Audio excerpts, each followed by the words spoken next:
The City Double Cash Card presents tips for talking sports at the office. Number 8, be informed. I'm going to list some random stats that don't really mean anything. Uh-huh. Oh, yeah. I'm nodding, but I have no idea what you're talking about. Yeah, that's not working. Wouldn't it be great if everyone said what they meant? The City Double Cash Card does. It lets you earn double cash back with 1% when you buy and 1% as you pay. The City Double Cash Card. Double means double. Mike and Mike on ESPN Radio and ESPN2. We're presented by Progressive Insurance. All phone guests are on the show. Pennzoil Performance Line. Clinton Yates, Booker McFarland. And Vrabel. Tell me how you really feel. Yeah, come on. Tell me how you really feel. Two-time Super Bowl champion Rob Ninkovich. He joins us in studio giving us the Straight Talk, brought to you by Straight Talk Wireless. Best phones, best networks, no contracts. Look, I'm dead serious. Yeah, and I was so embarrassed. Yeah. Again, I like football. I'm not a huge NFL fan. Yeah. And I saw, all the footage of the great, ceremonies you guys had. All those guys came to see it and talk. I was like, I'm thinking to myself, who is this guy?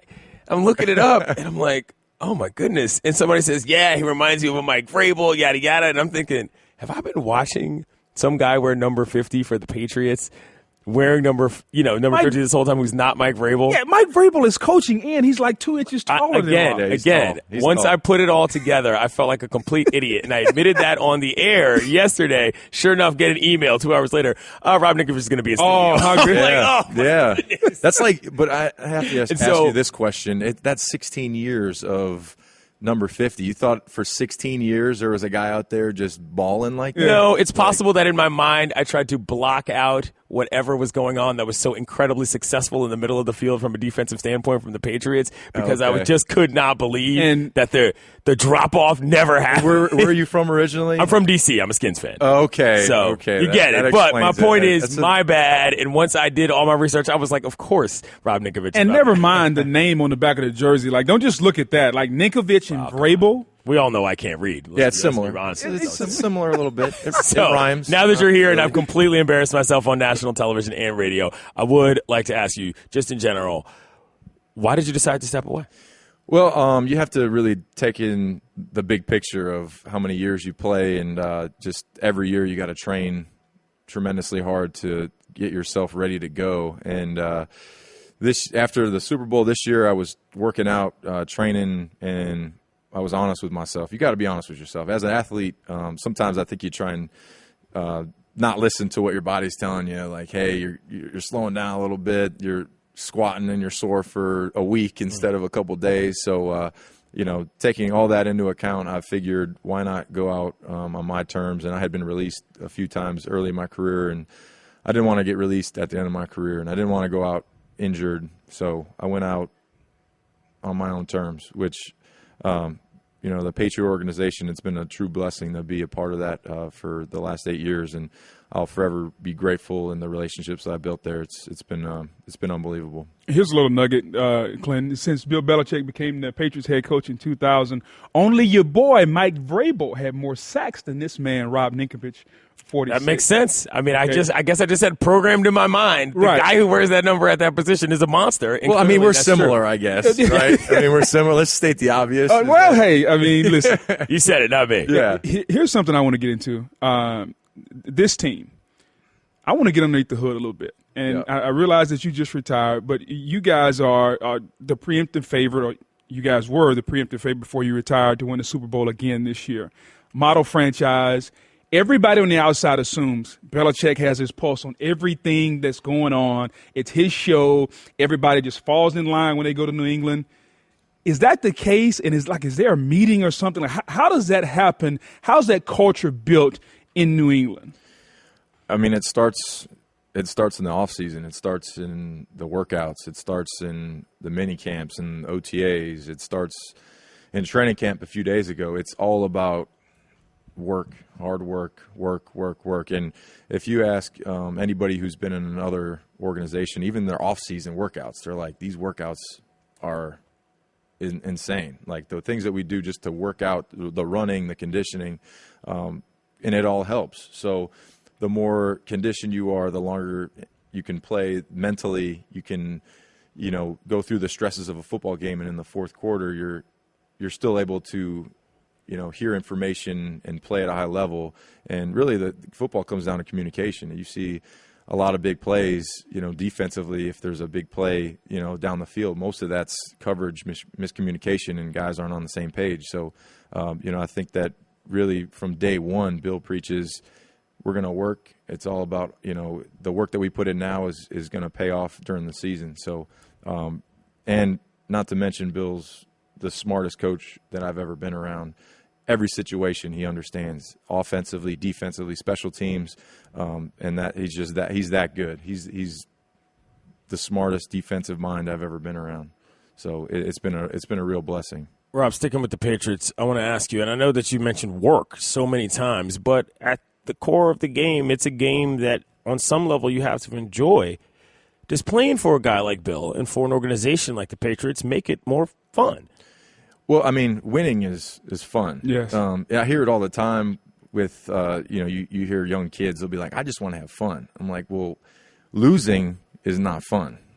If you go out there and, I was on a team in 2007 that was 1-15, the 2007 Miami Dolphins, and I didn't even play. So imagine that, going through a season where you're just trying to get on the field, asking the head coach, hey, what do I need to do to get on the field? And they're like, well, we got the team, we got the roster, we're set. And I'm like, we're 0-10.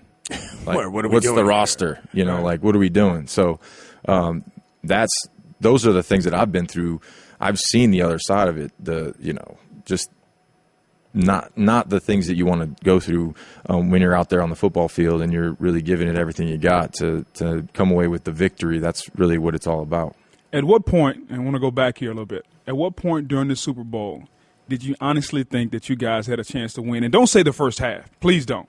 Because we went into halftime understanding that if we played like we did in the first half, it's over. Yeah, there's no chance. Right, there's not even. Yeah, it's going to be embarrassing. That was the big thing with me is you get to a game like that, you want to show your best stuff. Right. It's the last game of the year. You want to be competitive. You want to do all the things that everyone's watching. They expect your best. So the first half was not Patriot football. We didn't play well. And then at halftime, we basically came in and we were calm, collected.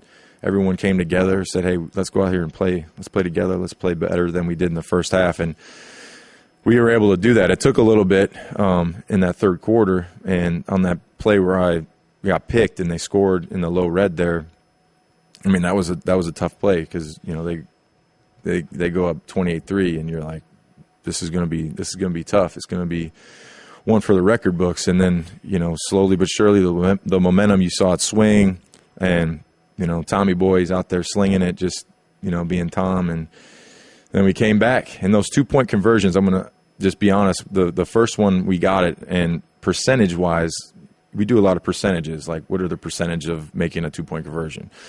So it's not high to get two 2-point conversions. You just know that because the red area is very tough. It's tough to score, and when you have that, small of a space, you don't have much room. So to be able to score twice down there for 2-point conversions, it was something special. You mentioned Tom Brady, and I play with Peyton Manning, and there's a big misconception about Peyton Manning because all we see is the Madison Avenue Peyton Manning. Sure, like Tom Brady. You said Brady's a better person than he is a player. How so? He's an unbelievable person. Just, give me an example. A few months ago, let's I had gotten a little sick, a little run down, right. And I had missed just a day because I was like, I need to take a day, and get myself ready to go. And he hit me up like, hey Rob, how you feeling? How you doing? And I mean, just for him to go out of his way to text me just to see how I was feeling for missing one day of workouts. I mean, he was just genuinely like he was concerned for my health. Genuinely, like just like, hey, how are you doing, Rob? And just the things over the years. I'll give you a quick example. One time I said, Tom, that's a beautiful watch you got on.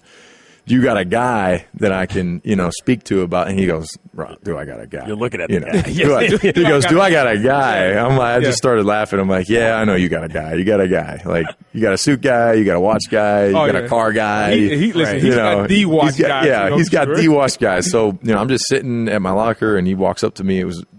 close to Christmas, and I wasn't expecting. This was like maybe 3 weeks later.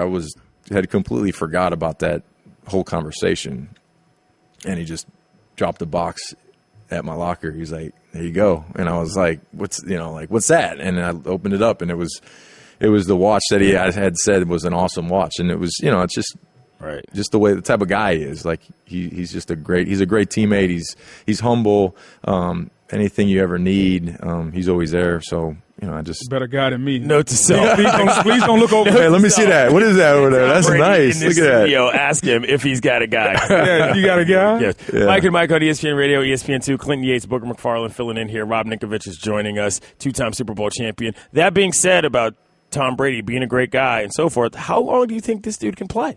I mean, Tom's work ethic is by far the most just like the guy works so hard. Like everything that he does, he goes after it. I mean, he's out there running with bands and the massage stuff, the TB12 thing that he has up at the stadium there. I mean, all that stuff really, it definitely helps. Maybe if I was throwing a football around and not running into 320-pound linemen my whole life, I'd be able to play a little bit longer. But no, he's always a competitor. Everything he's doing, he's competing, and I think he understands that his career, he's competing with everyone who, as you get older, they say all these things about as you when you age and all these things. He's setting the bar. He's setting it high.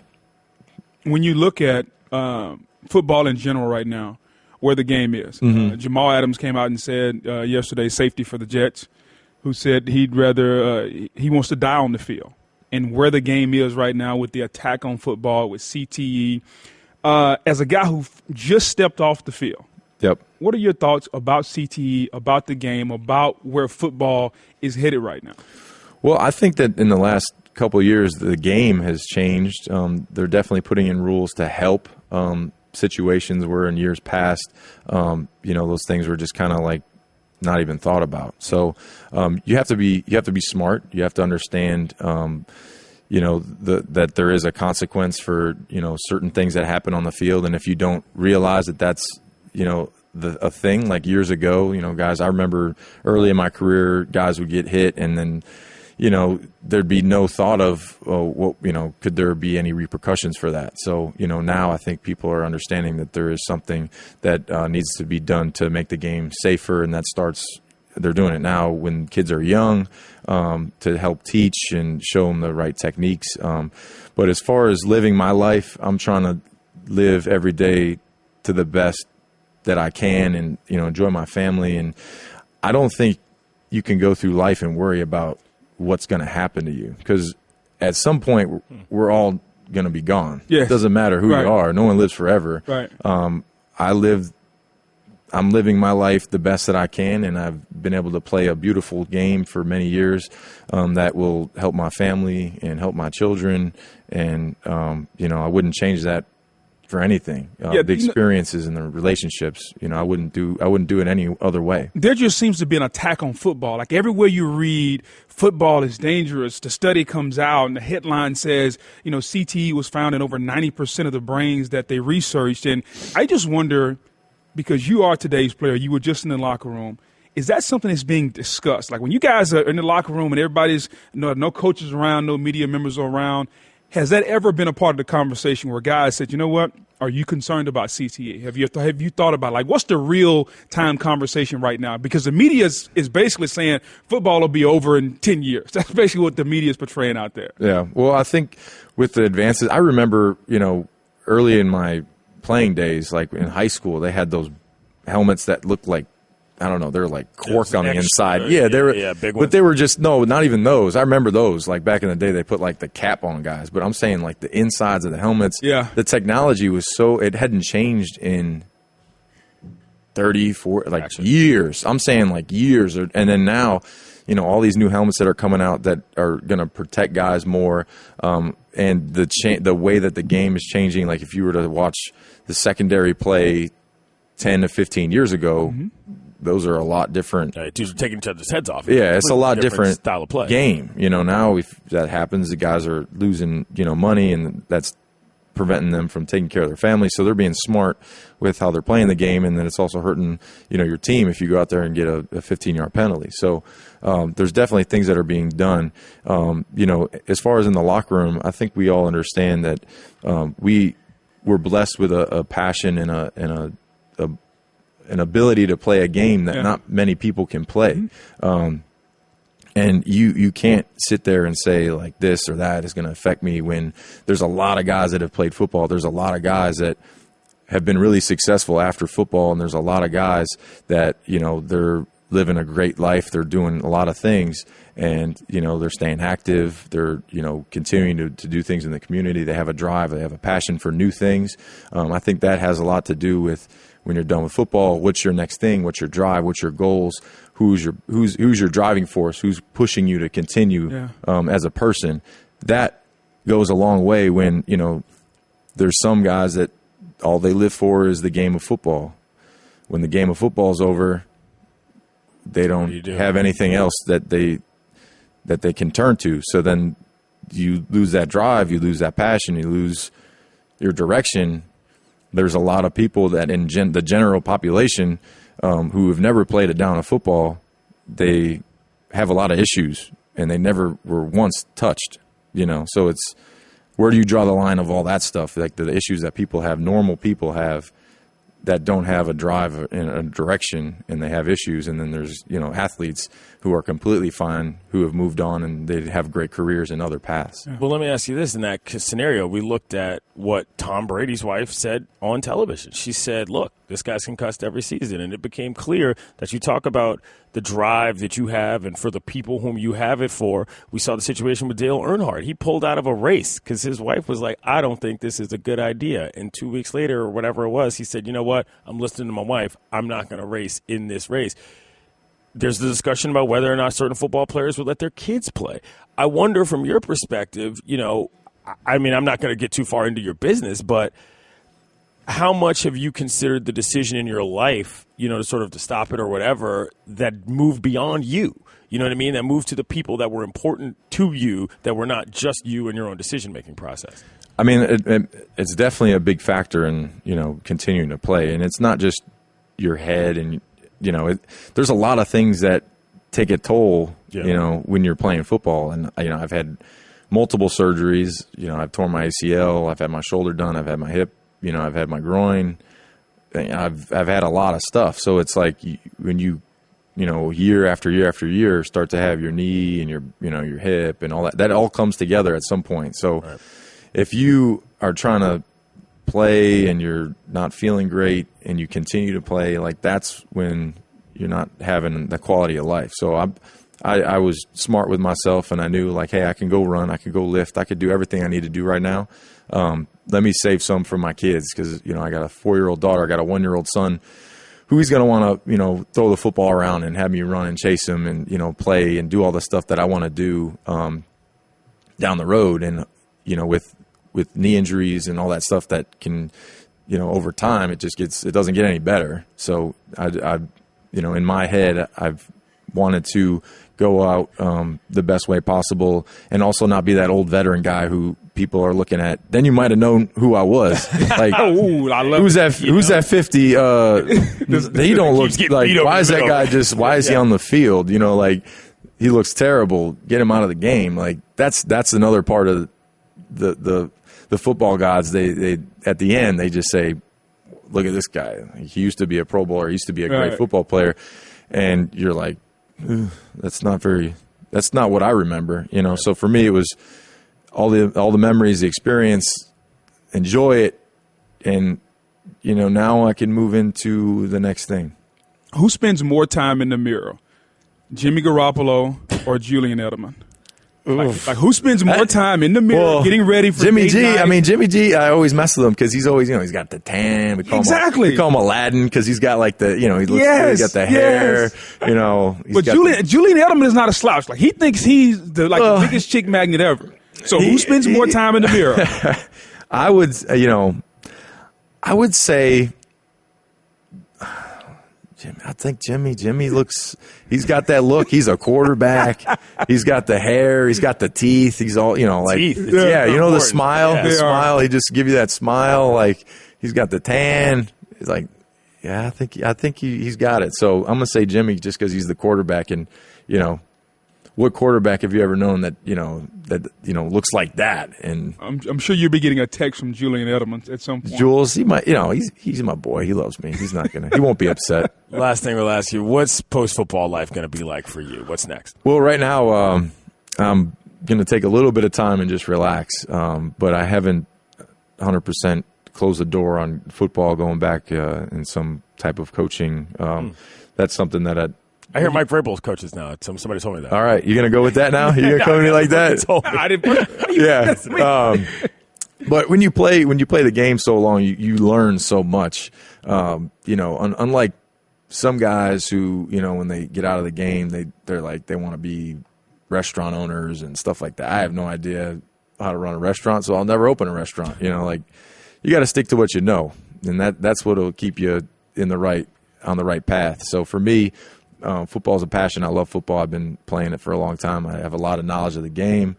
I've had the best coach in the history of the game for the last 8 years that I've learned from. So if I could pass on that knowledge to some younger guys and help them grow and make them, achieve their dreams, then I'm doing the right thing. Good deal. If you want to work in the media, you got a pretty good lead on some of these guys. Let's review some career statistics. We'll start with Golick. Career sacks for Golick, who's not here, 11.5. Yeah. Career tackles, 384. Career picks, 3. Booger, career sacks, 22.5. I was a nose guard, though. Career tackles, 254. Career picks, 1. Yes. Was that a tip? It was a tip ball. Monday night. Yeah, Monday night. Turn around? You turn around? No, I went down. I just laid down. You laid down? Yeah, I laid down. You don't want to get caught. Exactly. I've been caught every time. That's the worst part. Drum roll here, Rob Ninkovich. Career sacks, 46, which means McFarland plus Golick, not even equal. He's an edge rusher. Tackles, 433. Yes. Picks, 5. 5. I mean, it's good numbers. You got to add. I don't like how they don't include playoffs because my playoff numbers are good too. But there's some more stats here we need to read. Clint Yates, career sacks, 0. Career tackles, 0. How about them interceptions? 0. Goose egg. But you got great eyes, Mike Vrabel. Exactly. You're sitting right here next to me. Thank you so much. Thanks for Coming up, having me, guys. Yeah. We got 6 former NFL players who will be inducted into the Pro Football Hall of Fame in Canton this weekend. We'll talk to one of them.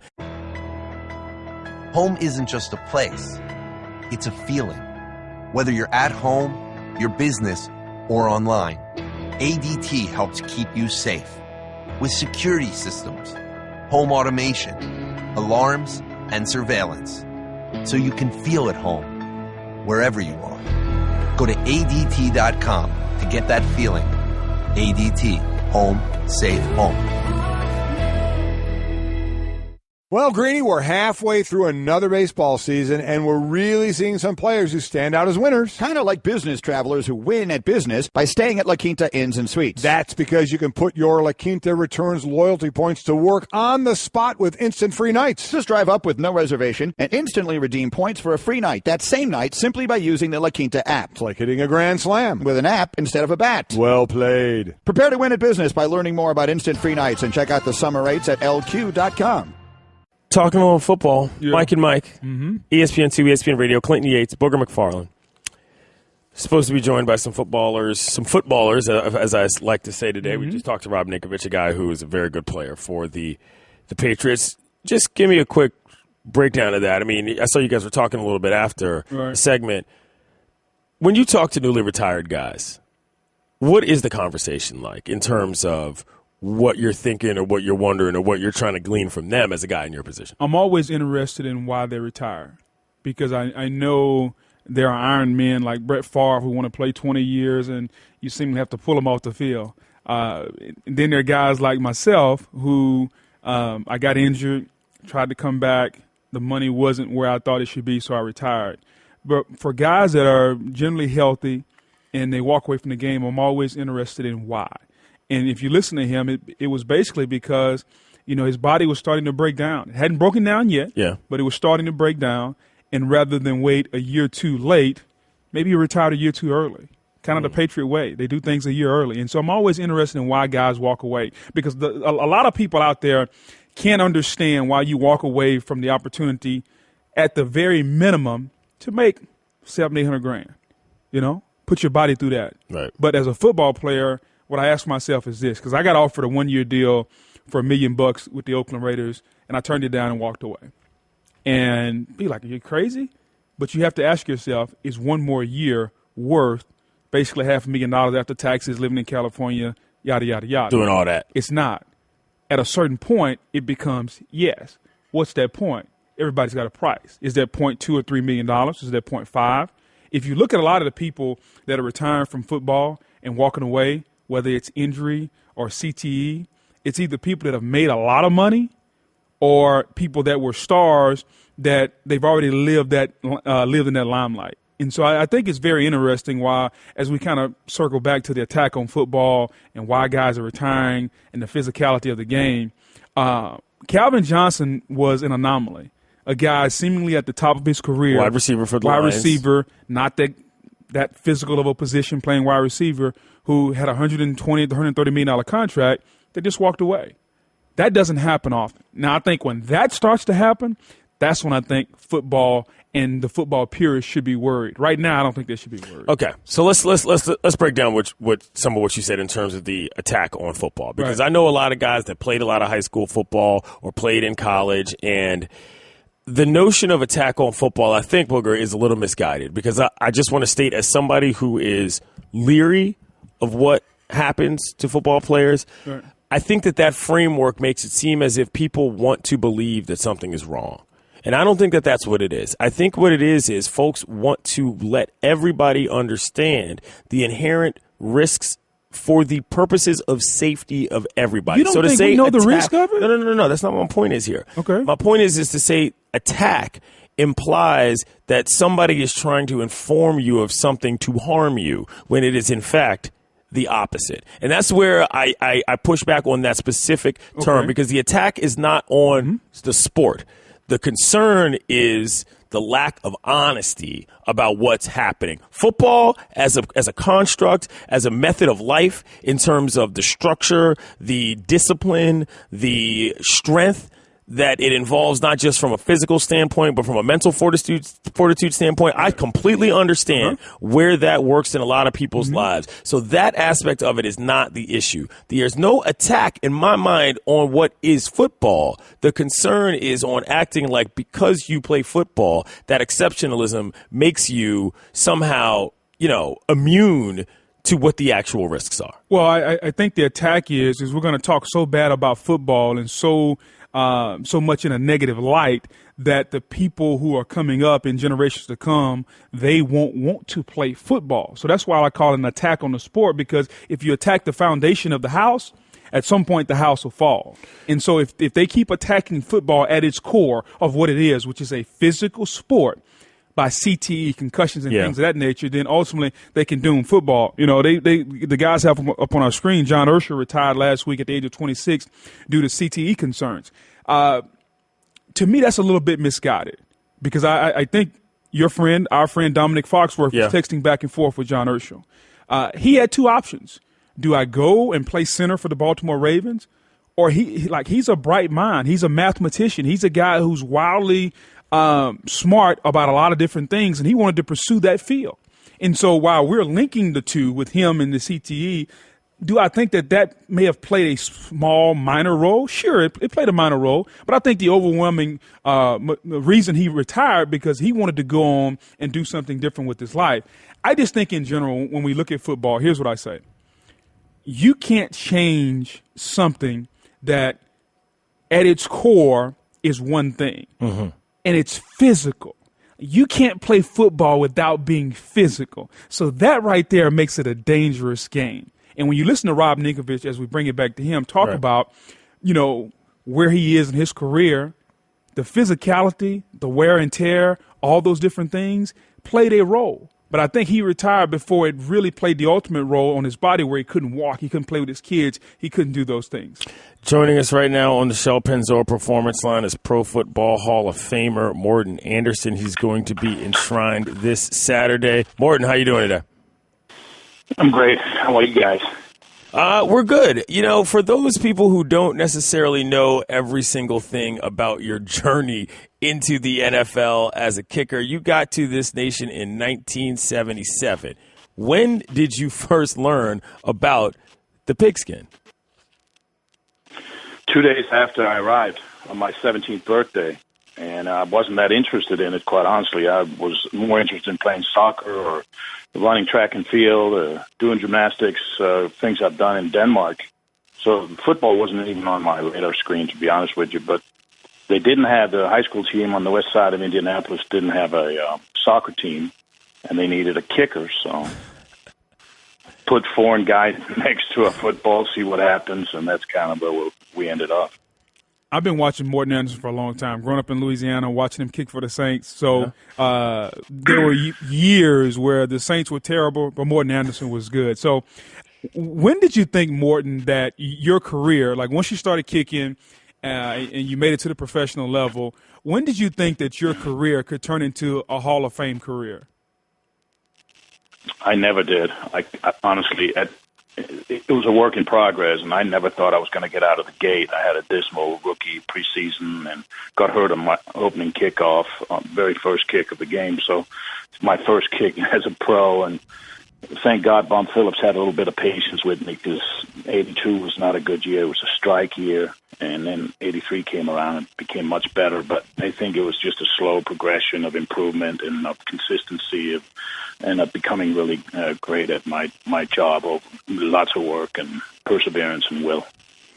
The 2017 Hall of Fame football class consists of Morten Andersen, running back Terrell Davis, safety Kenny Easley, and owner, president, general manager Jerry Jones, Jason Taylor, who's obviously a great defensive end, running back LaDainian Tomlinson, and quarterback Kurt Warner. Morten, there's only one other kicker that's in the Hall of Fame. When you go to this ceremony, is it going to be a little strange representing that specific position? No, that's going to be unique. It's going to be exciting, and it's going to be groundbreaking. I just feel all along that I belonged. I think it maybe took a little longer than I thought it was going to take, but certainly thrilled, honored, and humbled to be in this great exclusive club of great legendary men who 310 of us now, but just looking forward to it, looking forward to telling my story succinctly and concisely. So we don't end up at the after party at 1 a.m., you know. So I look forward to hearing the other stories and just being with these great men and seeing all the fans and celebrate with people that really made a difference in my life. And so you talk about your story. One of the big things that's going to happen is the presenter, the Hall of Fame speech. Do we have an idea how long this speech is going to last? Because I know they give y'all, I think 8 to 10 minutes. Is your speech going to be like 15 to 20, Morten? Mine's 13 minutes on the dot, and that's not allowing for crying and applause. Because I got a feeling we're all going to be boo-hooing up there. And there are guys that are taking bets on that, of course, guys that have the gold jackets, and they're just sitting back there chilling and going, well, I think Morten's going to cry first, Kurt's going to cry, whatever it's going to be, and there's going to be a little bit of money exchange there on those things. But I will try to land the plane in 12 to 13 minutes. Or I know that as a kicker, you know, some people say that you're not a part of the normal sort of. I never said that. Don't football sort of mindset. Booger never said that. Yeah, I never said that. Don't look over here at me while you're asking the question. But I want to ask you, you're going in with a great class of players that we mentioned earlier. Who are some of the football players in the NFL that you have most respected and admired in your time in the league and afterward? Well, I played with Stan Brock. He was a great offensive tackle for the Saints. I played with Clay Matthews Sr., so I'm dating myself a little bit now with the Falcons. He had played 19, 20 years as a linebacker. Those are great men, great ball players, every down players, and I never for once felt that they looked at me and said, well, you're only on the field 10, 12 times a game. They understood the value of the specialist. They understood how important point production was, and they were, in Stan's case, he was on the field goal units and so forth. I mean, he was the guy that protected me from, the likes of the big defensive ends coming at me. So there was, I think, it was an integral part of the team. I never felt isolated. I felt very much part of the team, and those two gentlemen just come to mind right off the bat. They were gritty. They had perseverance. They overcame. And the story, I think, that's very common with all these 7 guys, my brothers, Hall of Fame brothers, going in on Saturday, they all had to overcome some adversity. And I think that's the case pretty much with every single football player. At some point in their life, something distasteful happened, and how they reacted to it really defined them and their future. So for us, I think, back was against the wall, and will and perseverance came forth, and we're in Canton, Ohio. He's Morton Anderson. He's going into the Pro Football Hall of Fame on Saturday. Thank you, Morton. Appreciate it, Mort. Daddy, where do babies come from? Honey? Mommy went to the store. Oh, well, you see, there's a mommy and a daddy, right? Right. And see, when they call Geico, they could save a bunch of money on car insurance. Oh, really? And that makes them happy? Yes, that makes them very happy. That's good. Yeah. Well, I'm glad we could have this talk, Sunshine. Geico, because saving 15% or more on car insurance is always a great answer. Mike, ESPN2, ESPN Radio, Clinton Yates, Booger McFarland, filling in on a Tuesday. Let's read some tweets here, Booger. At Mike and Mike, The NCAA was created by universities in 1906 to be their governing body. Time for schools to govern themselves. Hashtag no more NCAA. Yeah, I would love to see that, but I mean, anytime you start getting rid of governing bodies and organizations, you have to also look at the ramifications. It's all going to come back down to the money. The NCAA, they portrayed themselves as an amateur organization where a lot of good old boys make a lot of money off a lot of kids that are under the age of 21. Yeah, and I think that's the problem a lot of people have with it. They used to call that by a different name. At Mike and Mike, the NCAA has reached a point of absurdity. As a musician, my college actively tried to help my career make me money. Yeah, and we're talking about the UCF kicker who's got his YouTube page, and we'll get back into that. You just hate to see that. I mean, he's not making hundreds of thousands of dollars, but there's going to be the other side out there where people are going to say, well, we'll give you your scholarship. Not to mention, he's really actually kind of funny. You know what I'm saying? Right. Like, he's got talent, and that's what probably bothers me the most about this, is that you could find a way to harness that. Instead, they're shutting it down. At Mike and Mike, you ever seen anyone milk an almond? I don't trust it. Well, almond milk is not necessarily like cow milk. It's a little different. And so I hope people don't think that you are actually trying to milk the almond branch or tree or whatever. And we got into this whole milk conversation because Clinton Yates is a 36-year-old man that still drinks whole milk, at which he's been getting mocked all morning. There's no need to drink whole milk anymore. Even Buster Olney, who worked on a dairy farm, said don't drink whole milk anymore. At Mike and Mike, Booger, they aren't saying dry cereal is bad. They're saying cereal is the only reason to ever have milk. By the way, that milk has been out 3 hours now. I'm not drinking it anymore. Yeah. I got to get a mini fridge. I don't have one. America, it's time for some straight talk. You love your phone. Look at you. You hardly put it down. But you don't love that expensive wireless plan, do you? So what if I told you can keep that phone, network, and number 2 for a lot less? Well, this is me telling you, it's time to switch to Straight Talk, guys. Bring your own phone and get unlimited plans starting at just $45 a month on America's largest, most dependable 4G LTE networks. Straight Talk Wireless, only at Walmart. Savings may vary. Please refer always to the latest terms and conditions of service at straighttalk.com.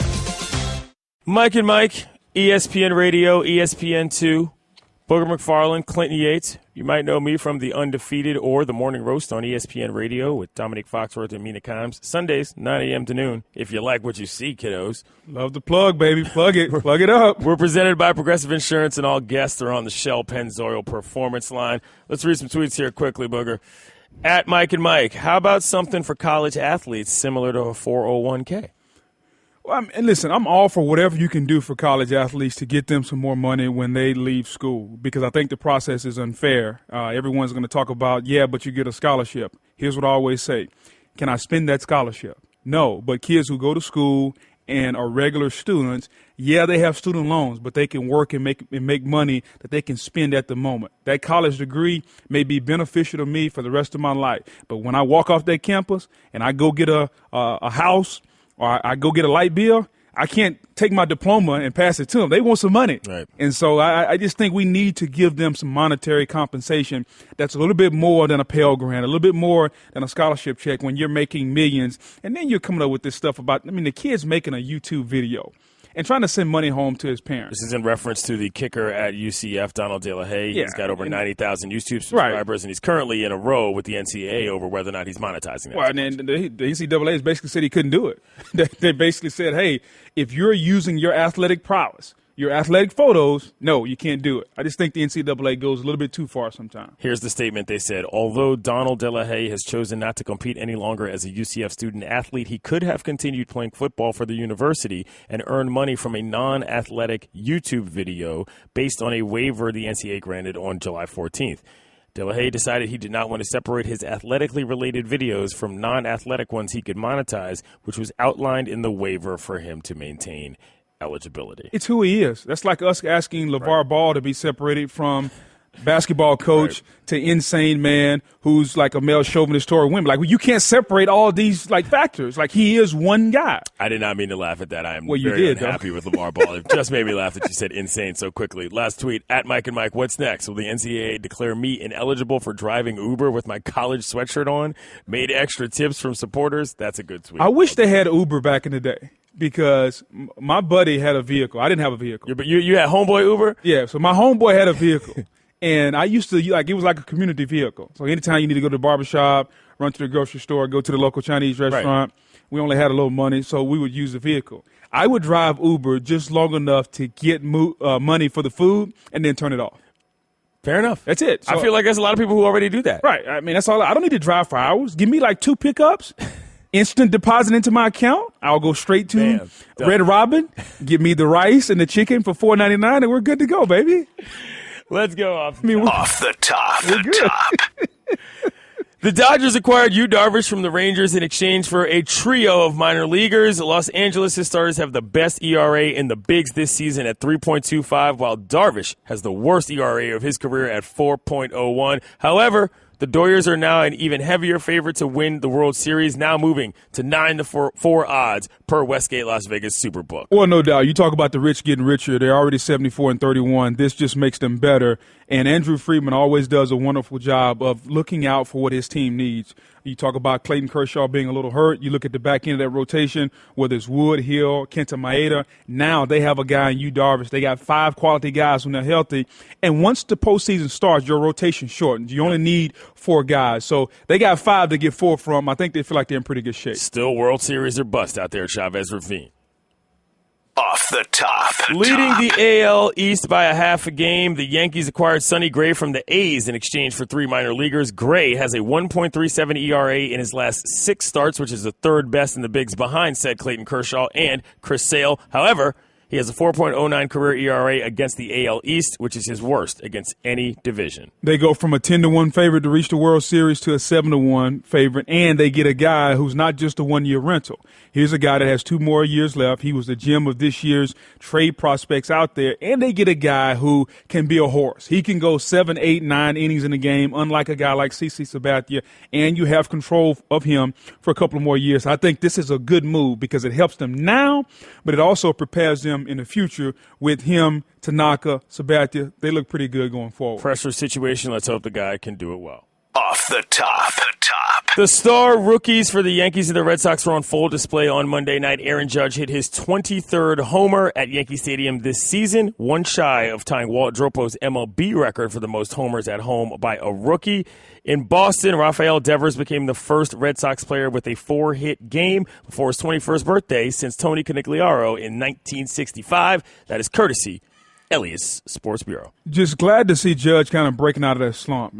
He had been slumping a little bit since the All-Star break. A lot of people were wondering whether or not the All-Star break and the home run derby that he participated in kind of messed with his swing, came out, hit the home run. And also, of note, this is the first time he's homered off anybody that made the All-Star team in 2017. So he's facing better pitching, and now he's starting to hit some of the better pitching, or at least he did last night. We'll get to LaDainian Tomlinson in a minute, and I know I've been knocking Aaron Judge quite a bit, saying he's not the future because the president is in D.C., but I like how he's handling the pressure quite a bit. He's playing really well. Off the top.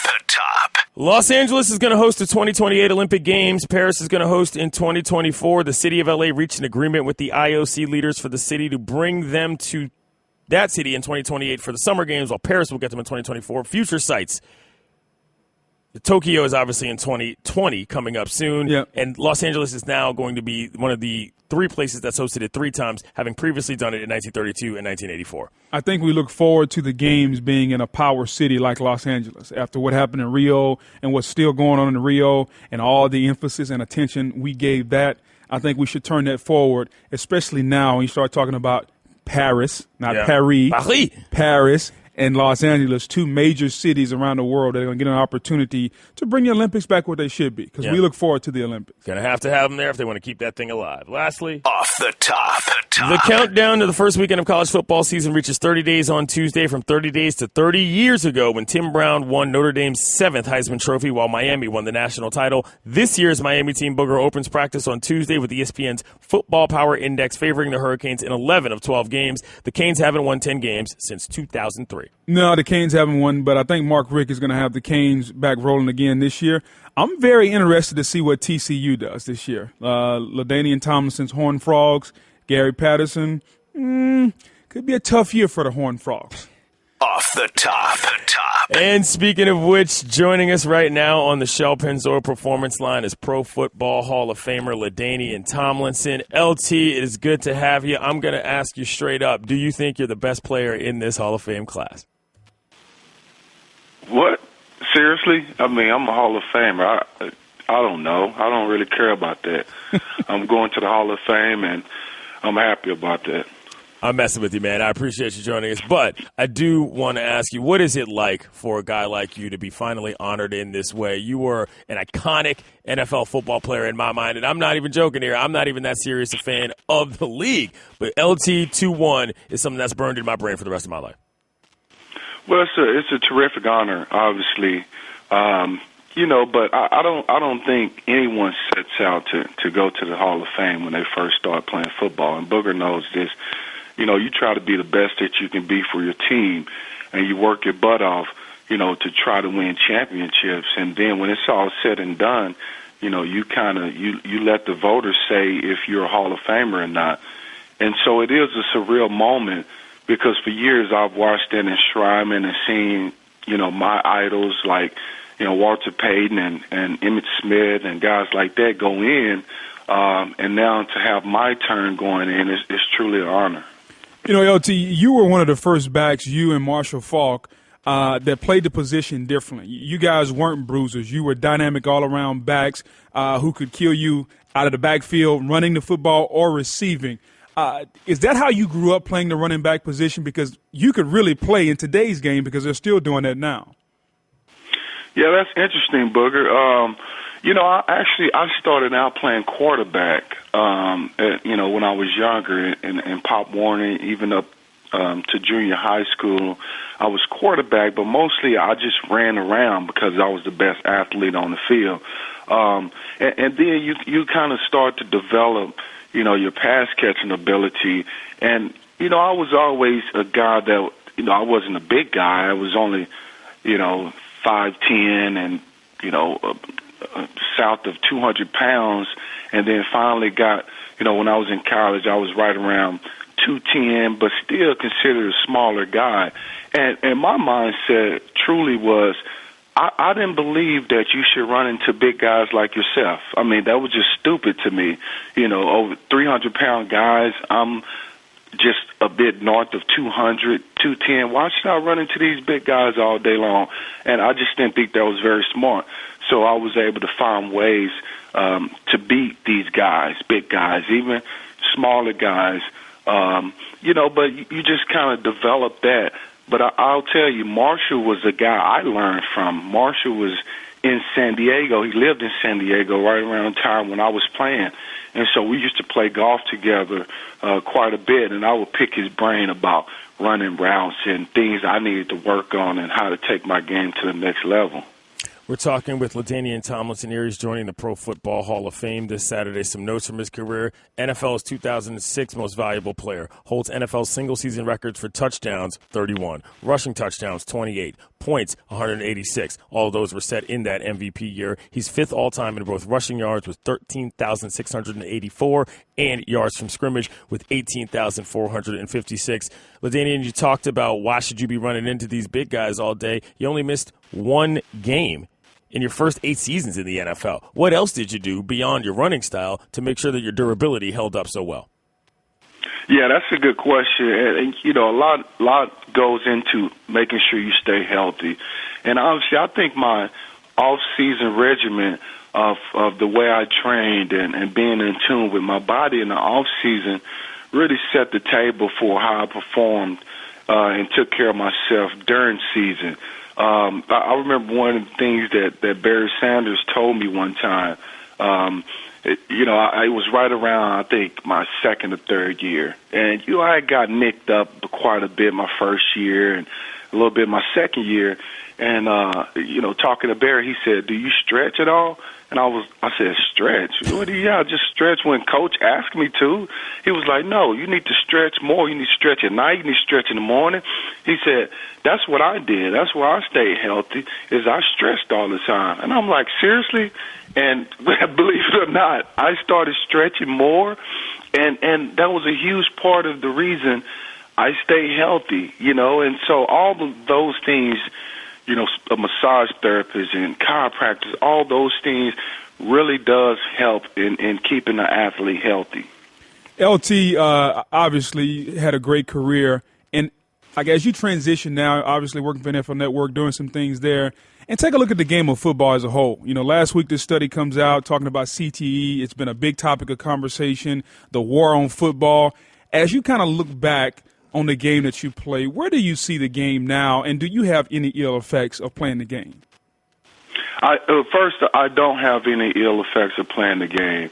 And I also think that, obviously, our mindset as football players has always been that we're modern-day gladiators. It's mano a mano, alpha on alpha, And so, in that sense, I think you think about how we used to think, and back then, the research wasn't what it is now, so we didn't know how to treat head injuries. I think the research and the education that the NFL has done on brain injuries is a lot more extensive now, and we know a lot more. However, for me, it wouldn't change me playing the game. I would still play the game. I would still have started when I was in Pop Warner playing the game. And I think it's all about the lifestyle.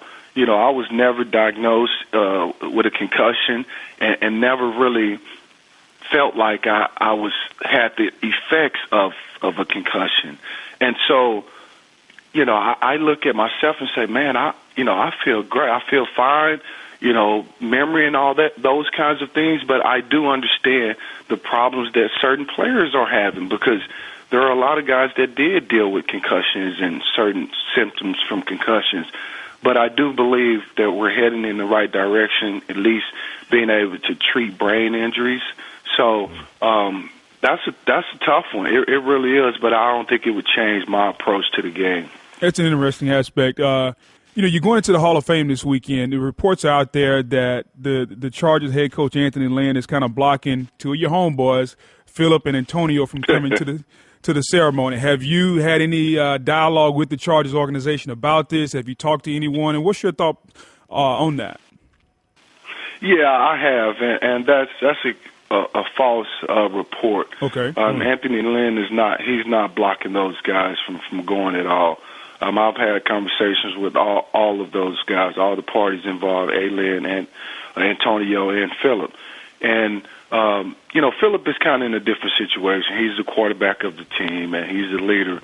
And really, it would look good for him to be there. I understand that. And I had that talk with Philip about that. And so Anthony Lynn, it's his first year as the coach of that team, and obviously he want to set a certain standard there, but by no means is he blocking those guys from coming to the Hall of Fame. If they wanted to come, then he's going to let them do so. So will they be there? I don't know, honestly. I believe Antonio Gates will come. I'm not sure about Phillip Rivers. Okay. We're talking with LaDainian Tomlinson, Pro Football Hall of Famer, on the Shaw Pennzoil Performance Line. The Chargers moved from San Diego to L.A. I wonder what your thoughts are in terms of that franchise leaving a community you knew so well and played for so long. Yeah, well, I tell you, it's really hard to forget about 56 years in San Diego, and I don't think it will be forgotten about. You know, the impact that the Chargers made on that San Diego community and the support that San Diego community showed the Chargers for so long. It really was a unique experience, a unique relationship between the community and the organization. However, this is a new beginning, you know, and so I think playing in a market like L.A., for one, you're going to have to win. You know, we know that. You have to win. But if you win, you can have the support of that market. You know, my hope is, guys, that we continue to get the support of the San Diego community as well. I know they're very disappointed in losing that organization, and rightfully so. But hopefully they can forgive and forget and continue to support the organization. LT, did you know you're going to be the youngest member of the Pro Football Hall of Fame at 38 and the only member under 40 years old? When you hear that, how does that make you feel? Man, that's pretty amazing. I didn't know that, Booger. You know, it's pretty amazing to think about that. But, you know, at the same time, I think, man, I retired at 32. How many players actually does that? You retired too young, man. I know, man, but, you know, at the end of the day, I think, man, I spent 11 years in the league at the running back position. Most guys would say 11 years is a long time to play running back. Booger, you know this.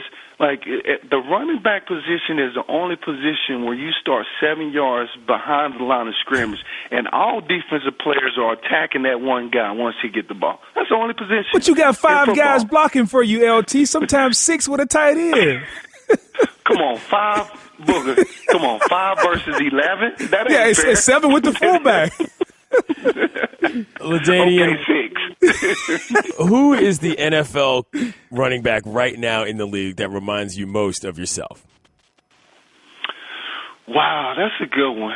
You know, I think it's easy to say Le'Veon Bell, but he's a lot bigger than I am. You know, Le'Veon is 6'1.5". He's 230. He's a lot bigger. And even it probably would be more David Johnson. Yes. And even David is, boy, he's 6 foot, 225. And so both of those guys are huge guys. But when I look at David Johnson, it probably would be him because, he does run inside a lot more. Remember, I had Marty Schottenheimer, and Marty's favorite play was power. That's the counter play, and you going right up the A-gap. And so we ran that till the cows came home. And so when I think about that, it would have to be somebody that also has to run inside quite a bit, and that's really I see David Johnson doing that a lot more. Do me a favor, and I think do yourself and everyone a favor. Make sure you have a handkerchief this weekend, okay? Make sure that handkerchief stays near, because here's the thing I don't want. To get caught up in the emotion, and we see a video of you where you got snot running down your face. Ugly cry. Yeah, that ugly cry going on. So make sure, I know you're going to be emotional, so come prepared for the emotion.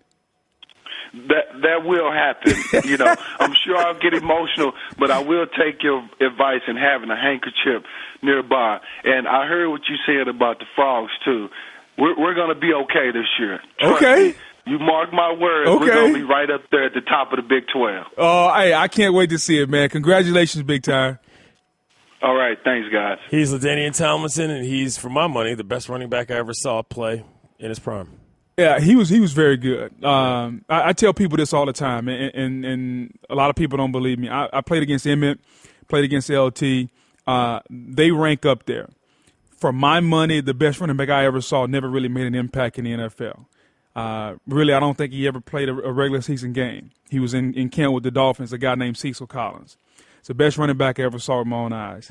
Very similar, though, he was to LaDainian Tomlinson. See, Tomlinson and Marshall Faulk were guys that played running back, but you could split them out wide, and they could run routes like a wide absolutely receiver. threats on all parts of the field. Le'Veon Bell can do that. David Johnson can do that. So if you're trying to compare running backs to guys of this ilk, you have to have a guy that can also get you 1,500 yards in the eye back, and you can also split them out wide. Zeke Elliott's not that guy. I don't think you can play Zeke out at the wide receiver spot. Le'Veon, he can run slant routes as good as Antonio Brown almost. So I think we're seeing a guy go in the Hall of Fame in LT that played well, was a Hall of Famer in his generation. He would probably be even better now because the game is spread out even more now. And his advantageous skills as a wide receiver will come in greatly appreciated now. Also, my favorite part about LaDainian Tomlinson, it gives you a little insight into what I like about football, best signature touchdown celebration of all time. Home isn't just a place, it's a feeling. Whether you're at home, your business, or online, ADT helps keep you safe. With security systems, home automation, alarms, and surveillance. So you can feel at home, wherever you are. Go to ADT.com to get that feeling. ADT. Home. Safe home. Well, Greeny, we're halfway through another baseball season, and we're really seeing some players who stand out as winners. Kind of like business travelers who win at business by staying at La Quinta Inns and Suites. That's because you can put your La Quinta Returns loyalty points to work on the spot with instant free nights. Just drive up with no reservation and instantly redeem points for a free night that same night simply by using the La Quinta app. It's like hitting a grand slam. With an app instead of a bat. Well played. Prepare to win at business by learning more about instant free nights and check out the summer rates at LQ.com. Joining us at this moment right now, Colin Jost, Michael Che. Michael's got the Rodman jersey on. Yeah. I don't think I didn't notice that. No, yeah. I thought you did. I like it. Yeah, I like it too. Yeah, I noticed it. I'm glad we figured out the mic situation. I know before we started, you were trying to figure out where the mic goes. Yeah, no, I knew it. I knew where it went. I just didn't know how close should I be to the mic or not. Is this good? Is this okay? Yeah, I think you're good. These two are hosting a primetime 4-week run of Saturday Night Live Weekend Update. The half-hour specials premieres Thursday, August 10th at 9 Eastern. You mentioned this is a pretty big studio compared to what you guys got. What's the best part about working at SNL? I don't know. We have our own desk. Money. Money's good. Yeah. I like the money. Yeah, you're going with money? Yeah, I'm going to go with money. Okay.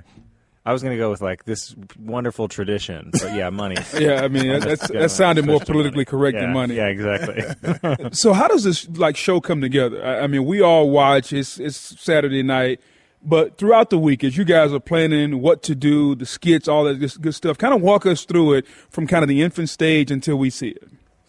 We start writing on Tuesday. We meet the host on Monday. We have meetings. Writing staff has meetings on Monday, and then so Monday's kind of an easy day. And Tuesday we literally stay there for about 15 hours, sometimes overnight, and then we have a table read Wednesday, and then we start doing rewrites and rehearsals Thursday and Friday, and then Saturday we're live. So we write the show in a week. And then Monday too, because you have a show Saturday night, and then you're out. You're out till at least 4 or 5 a.m. Saturday night. Even if you just want to unwind at all and then go home. Yeah. So our Sundays are a half day off, and then you're back in Monday. So the ideas we have for the host on Monday are usually the most half thought ideas, and you're just trying to reassure them that we're starting to think about it, but they're not really good ideas yet. Who are some of your favorite hosts that you two have worked with? Because I know you two being on the Weekend Update desk, it's a little different necessarily than being in there sketch by sketch, at least to the viewer. Right. Well, we're also writers. When I first started, Colin was head writer, but we also write sketches, so we have to work with the host when we write sketches, give them notes and stuff. My favorites are always Kevin Hart was maybe really great. And, of course, Tom Hanks, somebody that's been there a lot that kind of gets it. They're a little bit easier to work with. And someone like Chappelle this year was a yeah. dream host that finally came. That was 1 year. Right. He's a legend. For years. Yeah, of course. Yeah. And it was also the night after, the day after the election or whatever, that week after the election. So it was. Well, crazy. Right. Speaking of the election, how much is that played in as you guys write these? Because that's been the turns out it's a big factor. Right. I'm just saying, because that's been the biggest joke around the country. Yeah. Everybody's making fun of the people that are working in the White House, guys that get hired and fired in 2 weeks and all that good stuff. So how do you guys deal with that without worrying about, I guess, the repercussions that may come, if any at all? Wait a minute. What repercussions? I didn't even consider that. What do you mean repercussions? Yeah. I grew up in Staten Island, so I'm worried when you say repercussions. Okay. I'm going to end up in a swamp. In No. the You're not going to end up on the Hudson. Maybe with a mooch. Yes, maybe exactly. I was going to say, were you in line to play mooch? I was deferring to Michael to let him do it. I feel like he should have an ESPN radio show, right into it. It'd be great. Absolutely. So what can we expect from these upcoming specials? Like, what is this going to look like in terms of that's a great versus question. The usual Saturday Night Live setup? We are going to go in today to work after this and start trying to figure that out. Well, it'll be more time, so we could kind of stretch a little bit more. Like a lot of people don't realize the show is 90 minutes, so the time, if something runs long, something might get cut. This is a little bit more structured and a little bit more uniform, so we can kind of cover more. Actually, it'll be more fun, I think. So as it's related to sports, who do you guys root for? Who are your favorite teams? Are you a Bulls fan? Or are you supporting Rodman today? I'm just supporting Dennis Rodman today for all of his great efforts in North Korea. Yeah. He's my favorite political athlete. Yeah. But you have a Kim Jong-un jersey. Too. I got a Kim Jong-un jersey. I'm glad you didn't wear that today. Yeah. I'm glad you didn't wear that. It's Bulls 1/2. Yeah, exactly. No, I'm a Knicks fan. You're a Knicks fan, right? I was a Bulls fan growing up because I was Carolina basketball because they were great when I was young and front runner. I see. Yeah, exactly. When you're young, you don't know I'm messing who's like I like this bad team. right, fair enough. But I'm Mets and I was Devils growing up for hockey because it was easy from Staten Island. It's amazing. He asked you about the Knicks and he answered everything except that. He's like, "Are you a Knicks fan?" Yeah, I grew up. I'm a Mets fan. Like he didn't want to answer the whole thing. Knicks about are the complicated for me because I didn't like the Knicks in the 90s. Like I loved Oakley, but the rest of that team I didn't love. So I loved Jordan. So now I go to Knicks games because I like going to the games and I like the team. I like Melo, but I don't know. I got an idea for something. I mean, since you mentioned Dolan, Oakley, the Knicks. I mean, that whole fiasco that happened. I'm sure we can cook up something to deal with the being carried out of the stadium. Best story of the next season. Yeah, I mean, that's I'm sure Dolan and Oakley want to get together and do something fun. Well, I mean, we can always find people to imitate them. I'm really worried about that whole free ticket situation if we make fun of them too much. So I'm gonna just say I support my owner. Oh wow! If Oakley wants to give me courtside seats, then maybe I'll support him too. But for right now, I'm rolling with James. You rolling with all James? about money with you. And by the way, great band. I don't know if you heard them. Yeah. Are you serious? Oh, they're pretty good. Yeah. Well, we are landed on thick right there. Mike and Mike, Clint Those Yates, tickets must be McFarland, filling in. Colin Jost, Michael Che. I do want to ask you though. Athletes have made a fair amount of noise on Saturday Night Live in terms of being hosts. Who are some of the favorite athletes that you've worked with, if any, or whom have you liked in this regard in terms of making stage appearances? Barkley was great, right? Barkley's awesome. And when you run into Barkley now, he's like, "Get over here, here's a drink." Right. He's a great dude, and he tried to get us all. He tried to all get us on a helicopter to go gamble, go up to Foxwoods at like Friday, like midnight after rehearsals. We were like, "Dude, you gotta host the show tomorrow." Right. And then like LeBron coming when he was like in 2008 or something.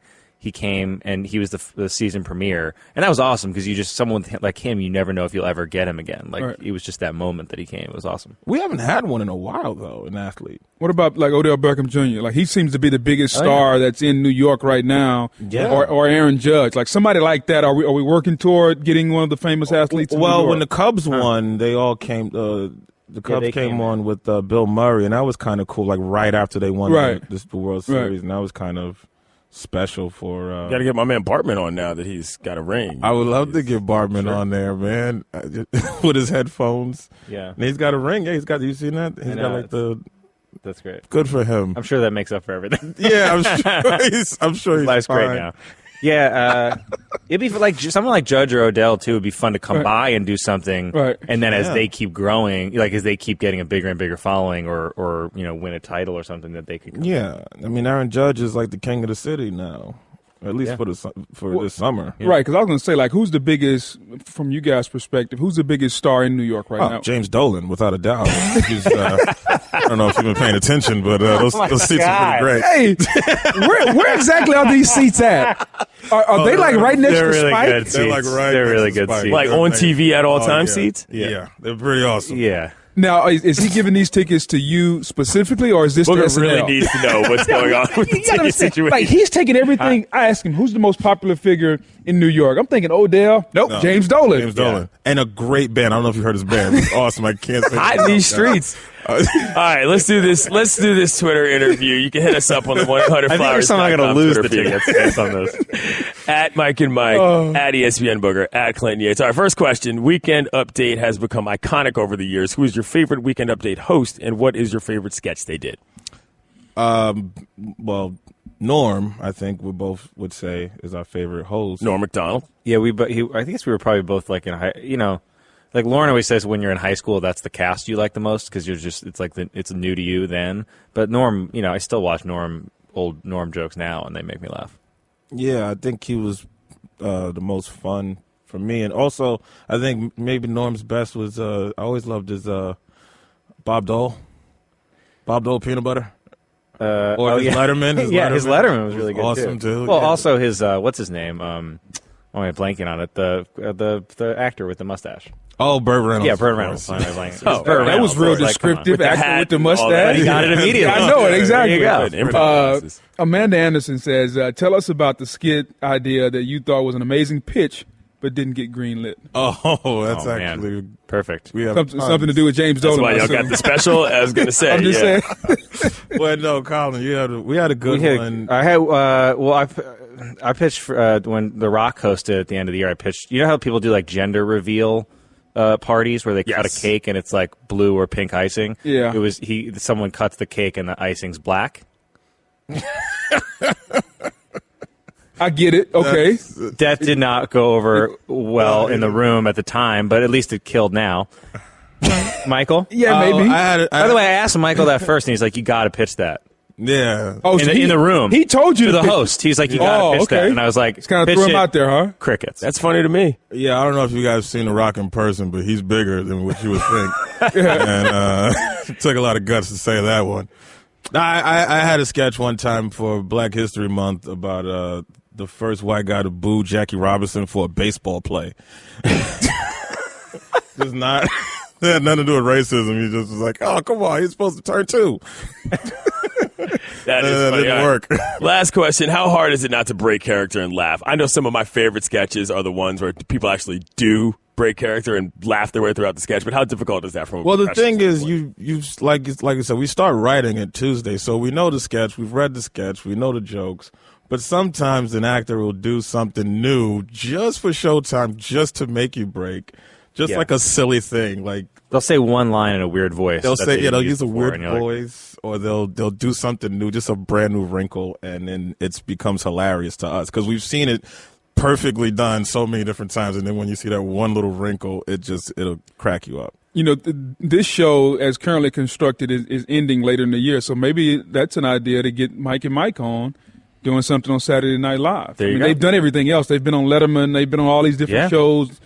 So maybe we get the guys in New York doing a little something there. Sure. Maybe we can get James Dolan and Oakley to show up too. Mike and Dolan sounds amazing, by the way. That could be, I would listen to that. Company guys. I love it. I'll let Dolan do the music. Oh, exactly. Yeah, because his band is great. By the way, I heard that somewhere. I don't know where. Track with Future. But I heard That's that. awesome. Colin Jost, Michael Che. They're hosting a kidding me? primetime 4-week run of Saturday Night Live. Weekend Update, the half-hour specials premiere on Thursday, August 10th at 9 Eastern. Thanks, guys. Thank you. Yeah, definitely appreciate it. Yeah. Okay, keep your eyes closed. Okay. I want to show you my first ever painting. All right. Okay. Open your eyes. Oh, that's a lot of colors and shapes. So be honest. What do you think? Well, I like how if you switch to Geico, you could save hundreds of dollars on car insurance. Oh, yeah, that's true. Yeah. Here, why don't I hold your paintbrush while you call them?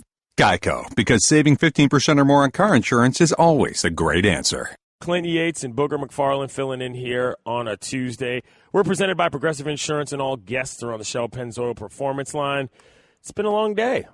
It's been a good day because I think we've covered a lot of ground today, talking to obviously two Hall of Famers, LT, LaDainian Tomlinson, Morton Anderson, one guy that waited forever, another guy was a first ballot Hall of Famer.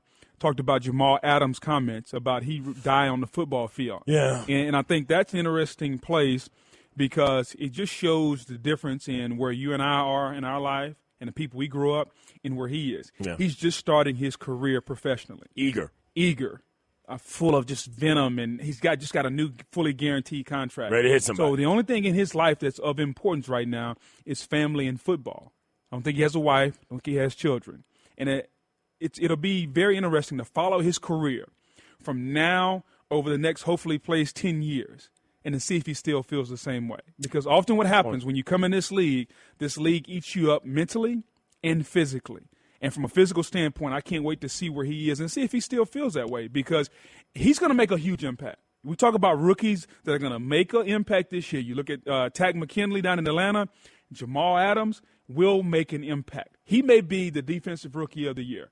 He's going to make that kind of impact. He's smart, but he also shows you how eager he is to learn with the comments about dying on the football field and just how much of his body he's willing to give. And how much more he's going to have to learn once he starts getting hit a little bit more as absolutely. well, and his body takes a different toll. We talked to Buster Olney, ESPN MLB insider, about what happened at the trade deadline. Yu Darvish goes to the Dodgers. Sonny Gray goes to the Yankees. Of those two moves, which would you like better?